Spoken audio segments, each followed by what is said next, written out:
Bon, Trois-Rivières, aujourd'hui, elle va être un des acteurs clés de l'économie bleue sur la Guadeloupe. Alors il y a d'autres communes, hein, vous l'avez dit.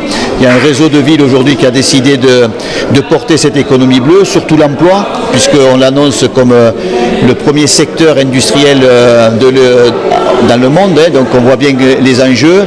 On voit bien qu'à Trois-Rivières, berceau des Amérindiens, berceau de la culture, ici tout est fait pour que cette économie bleue se développe, crée des emplois et valorise un nouveau tourisme, une nouvelle économie qui a du sens et qui amène une vraie valeur ajoutée à la qualité de vie de la population locale. Oui, je crois que c'est la première innovation de la certification Ville et Territoire Bleu d'Avenir, c'est de construire un projet de territoire que le Trois-Rivières est en train de travailler avec des projets qui me paraissent d'intérêt national, hein, le hub vers les Saintes, l'aménagement du littoral. Donc on voit bien que Trois-Rivières est en capacité d'innover, d'amener des solutions exemplaires. Donc un des premiers enjeux, c'est de positionner Trois-Rivières, bien sûr, sur la basse terre, Grand Sud Caraïbes, donc son agglomération, sur la stratégie nationale et européenne. Donc on va bien entendu faire remonter des projets d'intérêt nationaux, voire européens, qui ont été présentés ce matin. Et donc on va bien sûr amener, comme il se doit, les initiatives, les innovations qui se passent ici à Trois-Rivières auprès des services de l'État et auprès de la Commission européenne. Oui, Trois-Rivières, ville bleue d'avenir.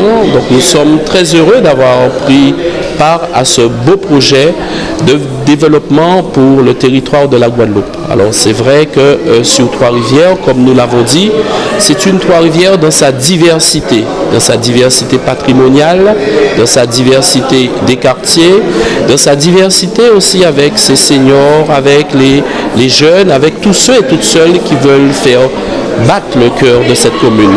Mais nous savons que Trois-Rivières, elle est toujours ouverte sur les îles des Saintes. Donc c'est une Trois-Rivières ouverte sur la Caraïbe, une Trois-Rivières qui se développe. C'est aussi un Sud-Basse-Terre qui rayonne et c'est une Guadeloupe tout entière qui gagne. Nous sommes pour cette victoire de la Guadeloupe, mais nous savons que tous, nous devons travailler, chacun de notre côté, pour pouvoir ensemble concrétiser le projet de Trois-Rivières, le projet de la Guadeloupe, le projet de la nation française ouverte dans cette Caraïbe, mais aussi une partie de l'Europe qui s'ouvre complètement avec cette Trois-Rivières. Donc aujourd'hui, les élus de la majorité et moi-même avons pu ensemble participer à cette séance de travail et ensuite j'ai pu, au nom de la ville de Trois-Rivières, avec toute la joie qui était cette joie immense, j'ai signé cet engagement pour une Trois-Rivières bleue d'avenir, ville bleue d'avenir, territoire de demain.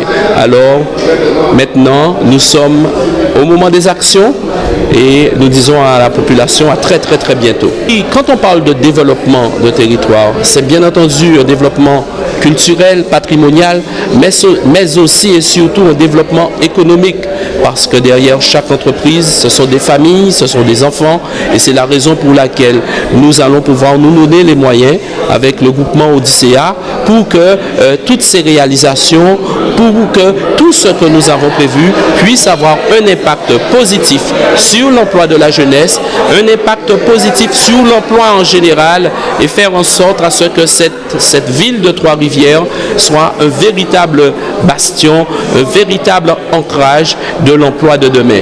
Donc que vive Trois-Rivières, que vivent nos entreprises, nos associations, nos quartiers et qu'ensemble nous puissions continuer à travailler.